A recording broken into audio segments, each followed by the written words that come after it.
નમસ્કાર, શો ટાઈમમાં આપનું સ્વાગત છે। ભાવનગરની જિલ્લા જેલમાં સિપાઈ ઉપર હુમલો કરનાર શખ્સની નીલમબાગ પોલીસે ધરપકડ કરી કાયદેસર કાર્યવાહી હાથ ધરી હતી।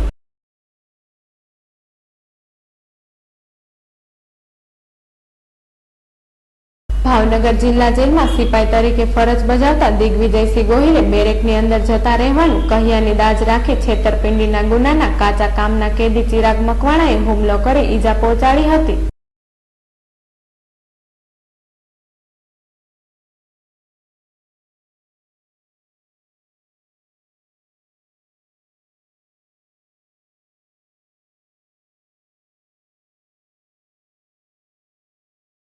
આ બનાવ અંગે દિગ્વિજયસિંહ ગોહિલે નીલમબાગ પોલીસ મથકમાં ફરિયાદ નોંધાવી હતી।